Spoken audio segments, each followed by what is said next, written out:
Hello students, welcome to your Bidur academy. मैं प्रदीप कुमार आपके सामने उपस्थित हूँ इंडियन ज्योग्राफी का नेक्स्ट पार्ट लेकर, जिसमें आज हम डिस्कस करेंगे नदियों से रिलेटेड वो क्वेश्चंस जो रेलवे ने अब तक किसी न किसी एग्जाम में पूछे हैं और ये क्वेश्चंस आगे भी पूछे जाएंगे। हालांकि हमने इससे पहले जो वीडियो अपलोड की थी उसमें हमने नदियों से रिलेटेड क्वेश्चंस की शुरुआत की थी, तो ये नदियों से रिलेटेड क्वेश्चंस का पार्ट 2 है।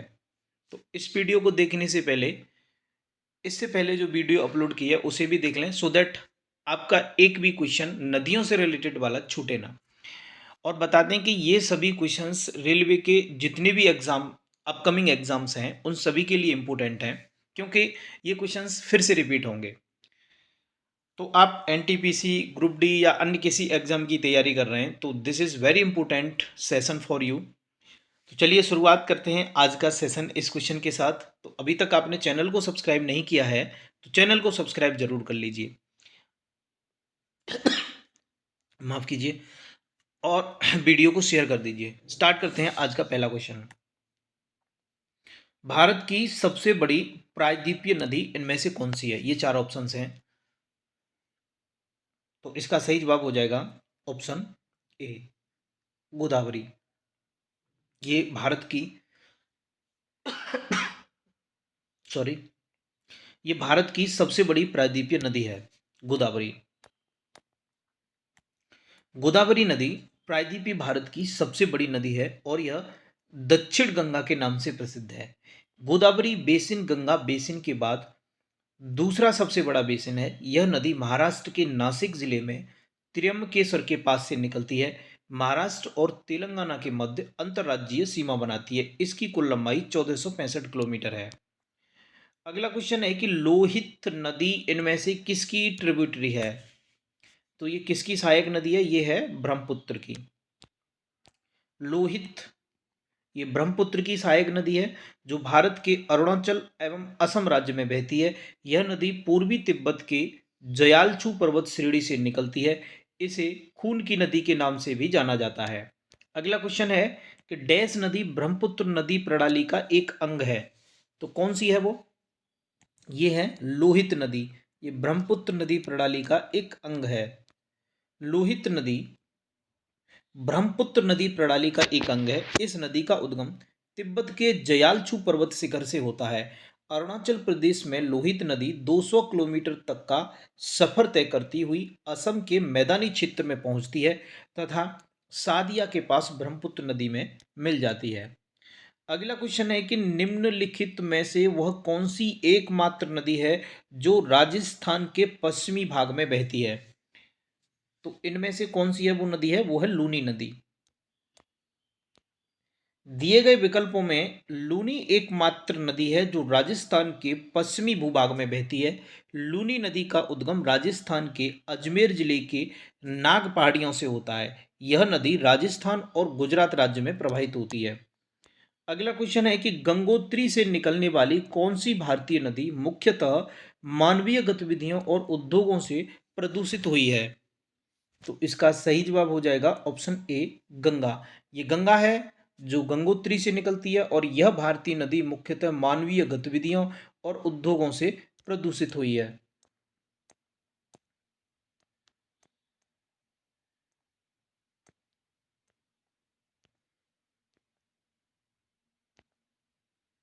अगला, उससे पहले इसकी डिटेल देख लेते हैं। गंगोत्री से निकलने के बाद गंगा नदी मुख्यतः मानवीय गतिविधियों एवं उद्योगों से प्रदूषित हुई है। यह भारत की सबसे लंबी नदी है।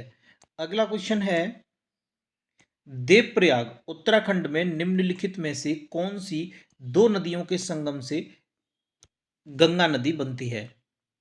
तो इसका सही जवाब हो जाएगा ऑप्शन डी, अलकनंदा और भागीरथी। इन दोनों नदियों के संगम से गंगा नदी बनती है। गंगा नदी का उद्गम उत्तराखंड के उत्तरकाशी जिले के गोमुख के निकट गंगोत्री हिमानी से होता है। यहाँ पर भागीरथी के नाम से जानी जाती है। गंगा की दो शीर्ष धाराएं अलकनंदा और भागीरथी हैं जो उत्तराखंड में देवप्रयाग में संगम कर गंगा का निर्माण करती हैं। गंगा हरिद्वार के निकट पहाड़ों से निकलकर मैदानी भाग में प्रवेश करती है। इनमें से कौन सी नदी है जो ब्रह्मपुत्र की सहायक नदी नहीं है? तो यहाँ पर ये गंडक है, ये ब्रह्मपुत्र की सहायक नदी नहीं है। बाकी देखिए सुबनसिरी, लोहित और मानस ये सभी ब्रह्मपुत्र की सहायक नदियां हैं। गंडक ब्रह्मपुत्र की सहायक नदी नहीं है, जबकि सुबनसिरी, लोहित, मानस ये ब्रह्मपुत्र की सहायक नदी हैं। गंडक नदी नेपाल से निकलती है तथा पटना के समीप गंगा नदी में जाकर मिल जाती है। इसका मतलब गंगा की सहायक नदी है। इस नदी का प्राचीन नाम सदानीरा है। नेपाल के पहाड़ी भागों में सालीग्राम तथा मैदानी भागों में नारायणी के नाम से जानी जाती है। काली गंडक एवं त्रिशूली गंडक की सहायक नदियां हैं।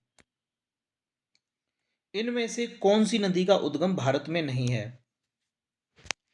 तो इस प्रश्न का सही जवाब हो जाएगा ऑप्शन सी, ब्रह्मपुत्र का।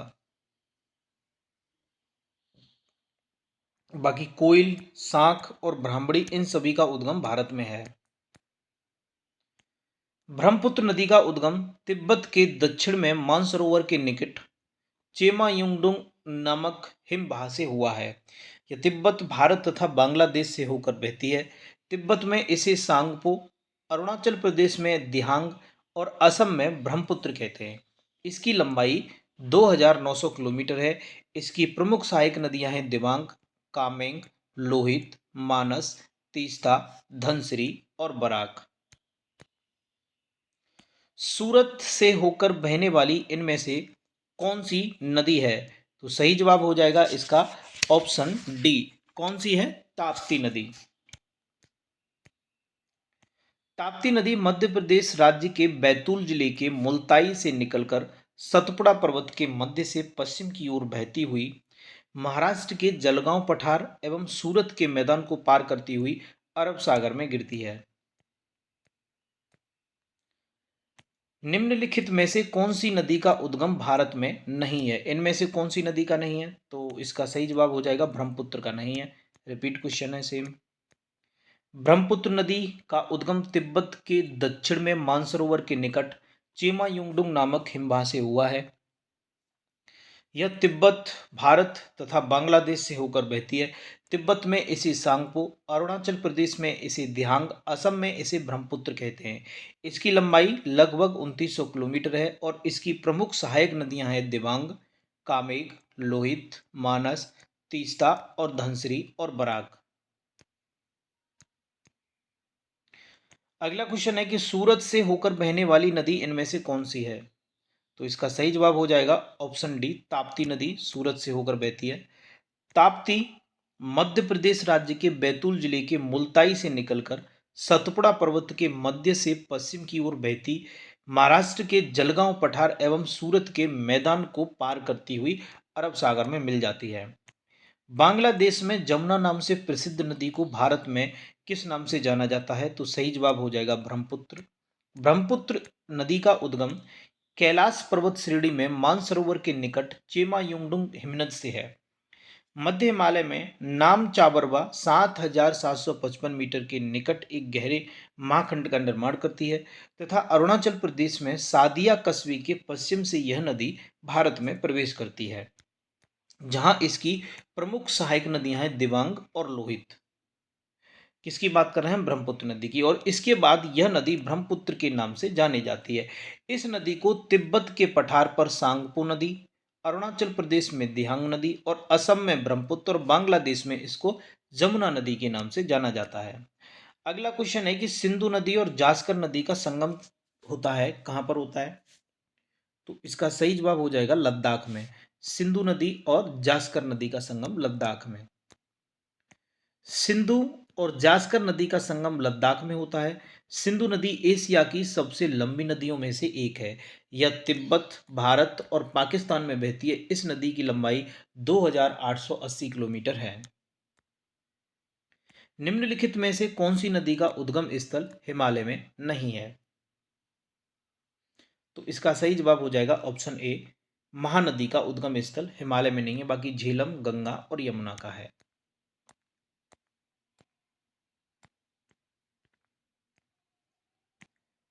झेलम, यमुना तथा गंगा नदियों का उद्गम स्थल हिमालय में है, जबकि महानदी का उद्गम स्थल अमरकंटक पठार के सिहोबा, छत्तीसगढ़ के निकट से है। शिवनाथ, हंसदेव, मांड, बोरई इसकी बाईं ओर की नदियां हैं। कौन सी? शिवनाथ, हंसदेव, मांड और बोरई, ये इसकी बाईं ओर की सहायक नदियां हैं। जबकि दाईं ओर की हैं जौंक, दूध और पैरी।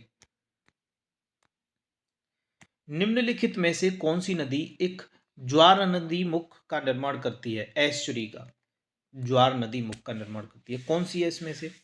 तो इसका सही जवाब हो जाएगा ऑप्शन ए, नर्मदा नदी करती है एस्चुरी का निर्माण।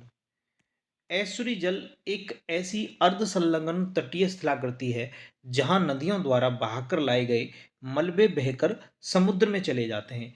इस प्रकार समुद्र तथा नदियों के मिलान बिंदु को ज्वार नद मुख कहते हैं।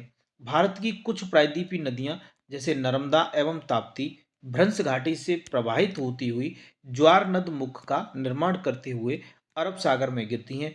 विश्व की सबसे बड़ी ऐश्वरी सेंट लॉरेंस नदी है। गंगा और ब्रह्मपुत्र नदियों की सहायक नदियां मिलकर भारतीय उपमहाद्वीप में गंगा ब्रह्मपुत्र द्रोणी बनाती हैं। इनमें से कौन सी नदी द्रोणी की एक विशेषता नहीं है? तो यह एक उपजाऊ क्षेत्र है जिसमें अधिकांश उत्तर और पूर्वी शामिल हैं। भारत, ये सही है। यह उत्तर में हिमालय के पहाड़ों और पहाड़ियों से घिरा है, ये भी ठीक है। समतल स्थानों पर गोखुर यानी ऑक्सोबो झीलें बनती हैं, ये भी सही है। इसके दक्षिण में सुंदरबन डेल्टा है, नहीं, ये सही नहीं है। जो सही नहीं है वही हमारा आंसर होगा। विभिन्न दिशाओं से छोटी बड़ी धाराओं का एक जगह आकर मिल जाने से एक मुख्य नदी का निर्माण होता है। मुख्य नदी से कई सहायक नदियां आकर मिलती हैं और अंततः इनका निकास किसी बड़े जलाशय में होता है, जैसे झील, समुद्र या महासागर। एक नदी तंत्र द्वारा जिस क्षेत्र का जल प्रवाहित होता है उसे एक अपवाह द्रोणी कहते हैं। गंगा तथा ब्रह्मपुत्र नदियां मिलकर सुंदरबन डेल्टा का निर्माण करती हैं।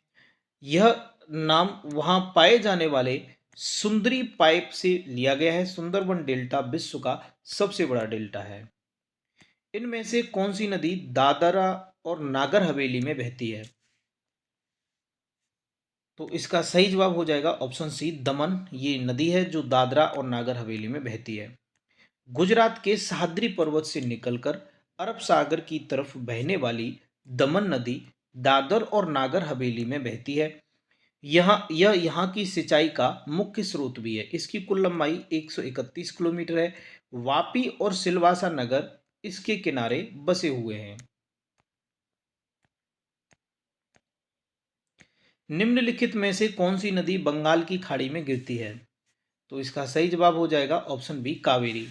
कावेरी नदी है, ये कहाँ गिरती है? ये बंगाल की खाड़ी में। कावेरी नदी बंगाल की खाड़ी में गिरती है। यह नदी कर्नाटक के कोडागु जिले में ब्रह्मगिरी पहाड़ियों से निकलती है तथा तमिलनाडु में तिरुचिरापल्ली के निकट बंगाल की खाड़ी में गिर जाती है। निम्नलिखित में से कौन सी सिंधु नदी की सहायक नदी नहीं है? तो इसका सही जवाब हो जाएगा ऑप्शन सी, ब्यास, चेनाब और रावी ये सिंधु की सहायक हैं, गोमती नहीं है। सिंधु तंत्र विश्व के विशालतम नदी तंत्रों में से एक है। सिंधु तिब्बत के मानसरोवर झील के निकट चेमायुंगडुंग ग्लेशियर या बोखर चू हिमानी से निकलती है। इसकी प्रमुख सहायक नदियां के नाम हैं झेलम, चिनाब, रावी, ब्यास और सतलुज, जास्कर। जबकि गोमती तो गंगा की सहायक नदी है। चिनाब, रावी, ब्यास, सतलुज, यमुना नदियां किस राज्य से होकर बहती हैं? तो इस प्रश्न का सही जवाब हो जाएगा ऑप्शन डी, हिमाचल प्रदेश। चिनाब, रावी, ब्यास और सतलज, यमुना ये सभी नदियां हिमाचल प्रदेश से होकर बहती हैं। इनमें से कौन सी नदी ब्रह्मपुत्र नदी का उद्गम स्थल है? तो कौन सा? तो मानसरोवर झील ये ब्रह्मपुत्र नदी का उद्गम स्थल है। ब्रह्मपुत्र नदी तिब्बत, भारत और बांग्लादेश से होकर बहती है। ब्रह्मपुत्र नदी का उद्गम स्थल मानसरोवर झील है। ब्रह्मपुत्र नदी तिब्बत से बहते हुए भारत के अरुणाचल प्रदेश में प्रवेश करती है। असम घाटी में बहते हुए ब्रह्मपुत्र बांग्लादेश में प्रवेश करती है, जहां इसे जमुना कहा जाता है। इसकी लंबाई लगभग 2900 किलोमीटर है। इनमें से कौन सा युग्म सुमेलित नहीं है? तो सतलज नदी भारत और पाकिस्तान के बीच ही सही है। एंडीज पर्वत अर्जेंटीना और ब्राजील, नहीं ये सही नहीं है। नील नदी मिस्र और सूडान, न्याग्रा फॉल्स यूएसए और कनाडा, ये सभी ठीक हैं। सतलज नदी भारत और पाकिस्तान में, नील नदी मिस्र तथा सूडान में तथा न्याग्रा जलप्रपात यूएसए और कनाडा में है। जबकि एंडीज पर्वतमाला विश्व की सबसे विस्तृत पर्वतमाला है, जो कि दक्षिणी अमेरिका महाद्वीप के 7 देशों Ecuador, Venezuela, Argentina, Colombia, Ecuador और चिली में विस्तृत है। विश्व का शुष्कतम स्थल अरीका उत्तरी चिली में अवस्थित है।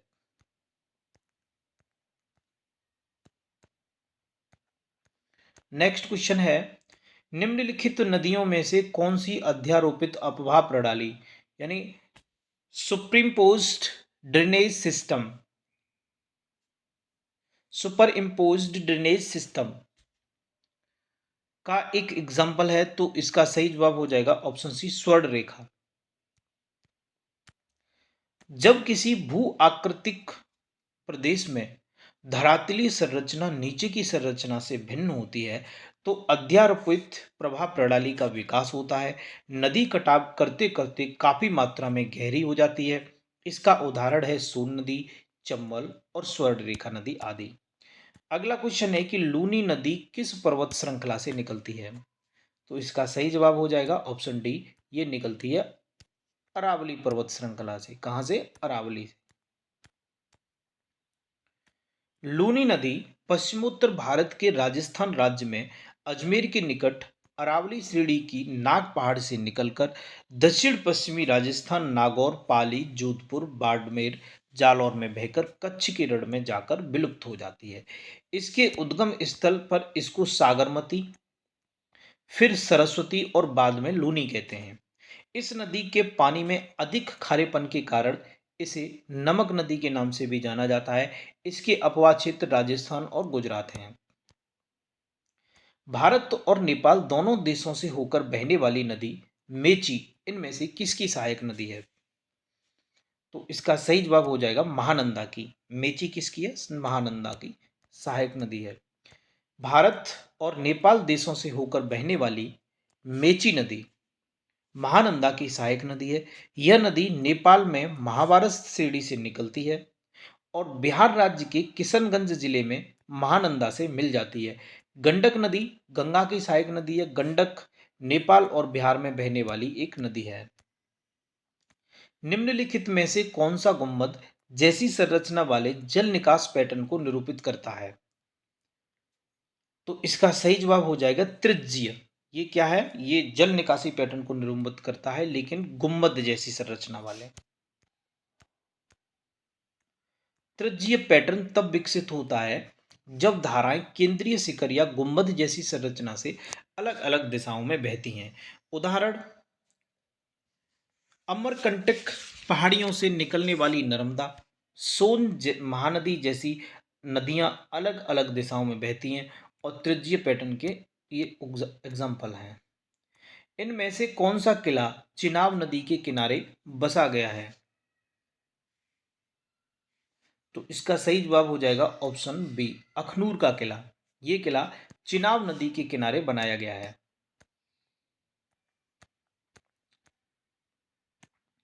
अखनूर का किला जम्मू कश्मीर में चिनाब नदी के किनारे स्थित है। इस किले का प्राचीन नाम अस्किनी है।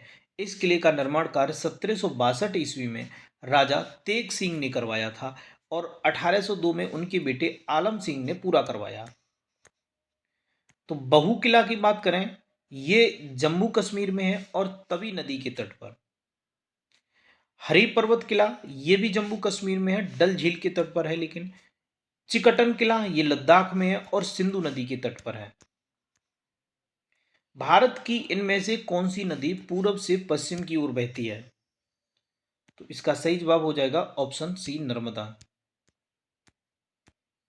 नदियां सामान्यतः उच्चावच प्रतिरूप ढाल का अनुसरण करते हुए प्रवाहित होती हैं।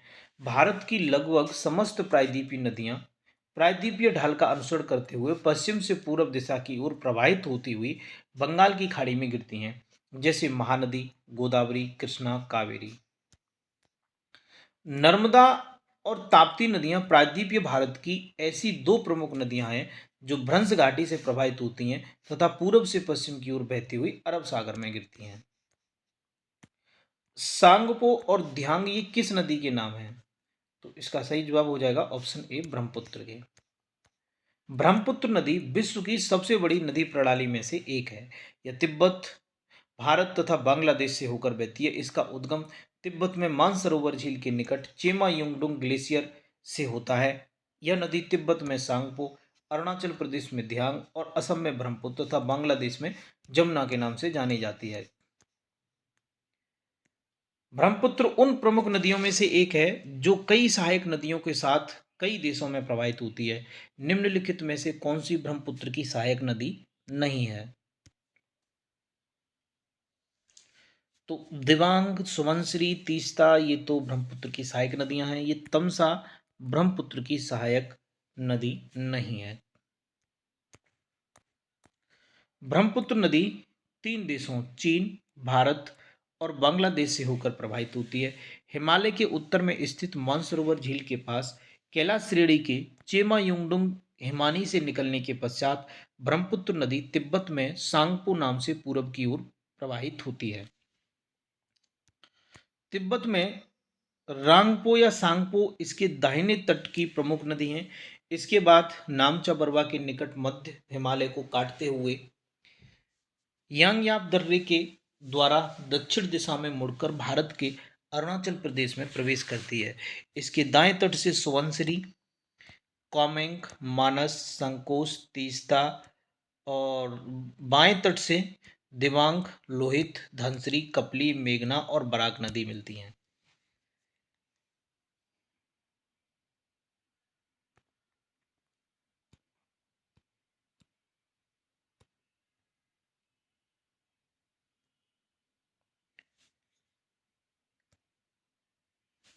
अगला क्वेश्चन है, निम्नलिखित में से कौन सी नदी अरब सागर में गिरती है? तो इसका सही जवाब हो जाएगा ऑप्शन सी, साबरमती। ये नदी अरब सागर में गिरती है। प्रायद्वीपीय भारत की नदियों को निम्न दो भागों में विभाजित किया गया है। अरब सागर में गिरने वाली नदियां और बंगाल की खाड़ी में गिरने वाली। अरब सागर में कौन कौन सी गिरती हैं? साबरमती, नर्मदा, ताप्ती, माही, पेरियार, मांडवी, जुआरी। आई रिपीट, साबरमती, नर्मदा, ताप्ती, माही, पेरियार, मांडवी, जुआरी ये नदियां अरब सागर में गिरती हैं। आइए अब देखते हैं बंगाल की खाड़ी में गिरने वाली नदियां। कृष्णा, कावेरी, गोदावरी, महानदी, स्वर्णरेखा नदी और ब्राह्मणी, वैतरणी ये सभी। उल्लेखनीय है कि लूनी नदी भारत की एकमात्र अंतर्वाही नदी है। लूनी नदी का उद्गम अजमेर में स्थित नाग की पहाड़ियों से होता है और यह रेगिस्तान के एक भाग से होकर गुजरात राज्य के कच्छ के रण में विलीन हो जाती है। केंद्र शासित प्रदेश दादरा और नागर हवेली से होकर प्रवाहित होने वाली प्रमुख नदी कौन सी है? तो इसका सही जवाब हो जाएगा ऑप्शन बी, दमनगंगा। दमनगंगा नदी का उद्गम साद्री पर्वत श्रेणी के निकट अंबे गांव यानी नासिक जिला नामक स्थान से होता है। इसका अपवाह क्षेत्र 2318 वर्ग किलोमीटर है। यह महाराष्ट्र, गुजरात, केंद्र शासित प्रदेश दादरा एवं नगर हवेली, दमन और दीव से होकर प्रवाहित होती है। यह दमन के निकट अरब सागर में प्रवाहित गिर जाती है। गोदावरी नदी का उद्गम इनमें से किस स्थान से होता है? तो इसका सही जवाब हो जाएगा ऑप्शन सी, ब्रह्मगिरी की पहाड़ियां।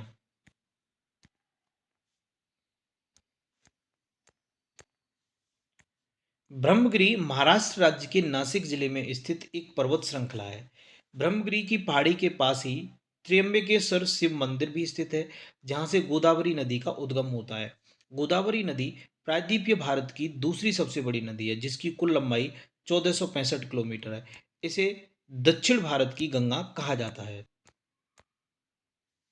निम्नलिखित में से कौन सी नदियां पश्चिम दिशा की ओर बहती हैं और अरब सागर में मिलती हैं?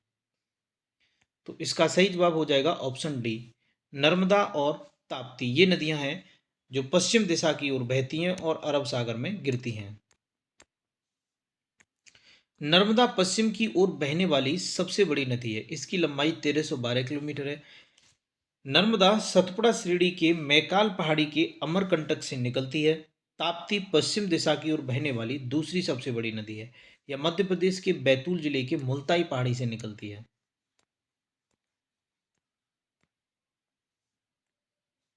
निम्नलिखित में से कौन सी नदी अंडमान और निकोबार द्वीप समूह में बहती है? तो इसका सही जवाब हो जाएगा ऑप्शन सी, कलपोंग। ये अंडमान और निकोबार द्वीप समूह में बहती है। कलपोंग नदी उत्तरी अंडमान द्वीप समूह के सैडल पर्वत से चोटी से निकलती है। कलपोंग नदी पर कलपोंग जल विद्युत परियोजना बनी है, जो अंडमान और निकोबार द्वीप समूह की सबसे बड़ी जल विद्युत परियोजना है। उत्तर प्रदेश में स्थित त्रिवेणी संगम इनमें से कौन सी नदियां मिलती हैं? तो इसका सही जवाब हो जाएगा ऑप्शन ए, गंगा यमुना सरस्वती। उत्तर प्रदेश में स्थित त्रिवेणी संगम में गंगा, यमुना और सरस्वती अदृश्य हो जाती है। ये नदियां प्रयागराज इलाहाबाद में मिलती हैं। यहाँ प्रत्येक 12 वर्ष पर कुंभ का मेला लगता है। अगला क्वेश्चन है, कौन सी कृष्णा नदी की सहायक नदी नहीं है? तो इसका सही जवाब हो जाएगा ऑप्शन बी, मंजीरा। घाट प्रभा, मूसी, तुंगभद्रा ये कृष्णा नदी की सहायक नदी हैं। कृष्णा नदी दक्षिण भारत की एक महत्वपूर्ण नदी है। इसका उद्गम महाराष्ट्र राज्य में महाबलेश्वर के समीप पश्चिमी घाट श्रृंखला से होता है। इसकी कुल लंबाई 1401 किलोमीटर है। यह महाराष्ट्र, कर्नाटक, तेलंगाना, आंध्र प्रदेश से बहती हुई बंगाल की खाड़ी में जाकर गिरती है। इसकी प्रमुख सहायक नदियां घाटप्रभा, पंचगंगा, तुंगभद्रा, भीमा, मूसी और मालप्रभा आदि हैं। कृष्णा नदी के किनारे विजयवाड़ा शहर स्थित है। मंजीरा नदी गोदावरी की सहायक नदी है। यह बालाघाट पर्वत से निकलती है। इनमें से कौन सी नदी धुआंधार जलप्रपात से संबंधित है? तो इसका सही जवाब हो जाएगा ऑप्शन डी, नर्मदा नदी।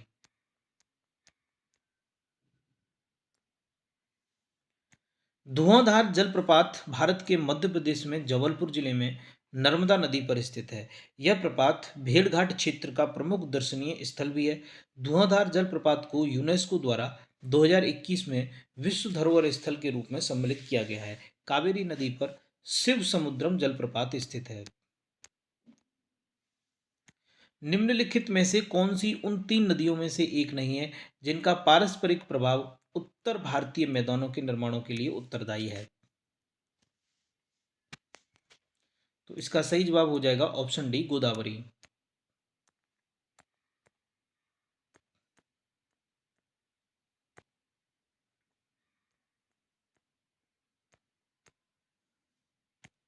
सिंधु नदी की बात करें तो ये मानसरोवर झील से निकलती है। इसकी लंबाई 3180 किलोमीटर और ये अरब सागर में गिर जाती है। गंगा 2525 किलोमीटर गंगोत्री हिमनद से निकलती है, बंगाल की खाड़ी में गिर जाती है। ब्रह्मपुत्र चेमायुंगडुंग हिमनद से 2900 किलोमीटर बंगाल की खाड़ी में गिर जाती है। गोदावरी त्रियमकम पहाड़ी से 1465 किलोमीटर बंगाल की खाड़ी में गिर जाती है। उपरोक्त नदियों में से गोदावरी उन तीन प्रमुख उत्तर भारतीय नदियों में से एक नहीं है जिनका पारस्परिक प्रभाव उत्तर भारतीय मैदानों के निर्माण के लिए उत्तरदायी है। भारतीय नदी प्रणालियों के कितने प्रकार मौजूद हैं? तो इसका सही जवाब हो जाएगा ऑप्शन टू, दो ही हैं। भारतीय नदी प्रणाली को उत्पत्ति के स्रोतों के आधार पर दो वर्गों में बांटा गया है, हिमालयी और प्रायद्वीपीय नदियां। हिमालयी अपवाह तंत्र हिमालय पर्वत से निकलती हैं, जबकि प्रायद्वीपीय अपवाह प्रायद्वीपीय पठारों से निकलती हैं। हिमालय नदियां बारहमासी होती हैं, जबकि प्रायद्वीपीय नदियां अधिकतर मौसमी होती हैं। निम्नलिखित में से कौन सी नदी ओडिशा राज्य की प्रमुख नदियों में से एक है? तो इसका सही जवाब हो जाएगा ऑप्शन डी, ऋषिकुल्या नदी। ये ओडिशा राज्य की प्रमुख नदियों में से एक है। ऋषिकुल्या नदी उड़ीसा की प्रमुख नदी है। यह पूर्वी घाट के दरिंगाबादी पहाड़ों से निकलती है। बारी दोआब डैश के बीच का क्षेत्र है। तो इसका सही जवाब हो जाएगा ऑप्शन बी, ब्यास और रावी के बीच का क्षेत्र है बारी। बारी दोआब ब्यास और रावी के नदियों के बीच के क्षेत्र को कहा जाता है। दोआब दो नदियों के बीच के क्षेत्र को कहा जाता है। सिंधु एवं झेल के मध्य सिंध सागर दोआब, झेलम एवं चिनाब के बीच जेज जेच दोआब, चिनाब और रावी के मध्य रचना दोआब, ब्यास और सतलज के मध्य बिस्त दोआब। मेची नदी निम्नलिखित में से किसकी सहायक नदी है? तो इसका सही जवाब हो जाएगा ऑप्शन डी, महानंदा की। मेची नदी महानंदा की सहायक नदी है। इसकी लंबाई 80 किलोमीटर है। मेची नदी भारत एवं नेपाल के मध्य बहने वाली नदी है। ये नेपाल के महाभारत श्रेणी पर्वत श्रेणी से निकलती है तथा बिहार के किशनगंज जिले में महानंदा में मिल जाती है। महानंदा गंगा के बाएं तट पर मिलने वाली अंतिम सहायक नदी है। अगला क्वेश्चन है कि कावेरी जल विवाद ये किस किस के बीच है? तो इसका सही जवाब हो जाएगा ऑप्शन डी, कर्नाटक और तमिलनाडु के। कावेरी एक अंतर्राज्यीय नदी है। केरल, कर्नाटक, तमिलनाडु, पुदुचेरी इस नदी बेसिन के अंतर्गत आते हैं। ब्रिटिश राज के समय से ही कावेरी जल बंटवारा विवाद विशेष रूप से कर्नाटक और तमिलनाडु के बीच है। दोनों राज्यों के कई जिले सिंचाई के लिए कावेरी पर निर्भर हैं। अंतर्राज्यीय नदी जल विवाद के निपटारे हेतु प्रावधान भारतीय संविधान के अनुच्छेद 262 में है। निम्नलिखित में से कौन सी नदी अरब सागर में गिरती है? तो इसका सही जवाब हो जाएगा ऑप्शन ए, तापी। तापी नदी ये अरब सागर में गिरती है। तापी या ताप्ती नदी मध्य प्रदेश के बैतूल जिले में सतपुड़ा श्रेणियों से निकलती है। यह नर्मदा नदी के समानांतर भ्रंश घाटी में बहती है। इसकी लंबाई लगभग 724 किलोमीटर है। यह अरब सागर स्थित खम्मात की खाड़ी में गिरती है। इसकी सहायक नदियां पूना, गिरना, पंजरा और अनेर हैं। इसके अपवाह द्रोणी का क्षेत्र मध्य प्रदेश, गुजरात और महाराष्ट्र तक फैला है। तो आज के लिए बस इतना ही। यहाँ से आगे हम नेक्स्ट वीडियो में डिस्कस करेंगे। आज का सेशन आपको कैसा लगा कमेंट बॉक्स में टाइप करके ज़रूर बताइए। और अभी तक चैनल को सब्सक्राइब नहीं किया है तो चैनल को सब्सक्राइब कर लीजिए और वीडियो को लाइक कर दीजिए और वीडियो को ज़्यादा से ज़्यादा अपने दोस्तों में शेयर कर दीजिए। मिलते हैं नेक्स्ट वीडियो में। Thanks for watching.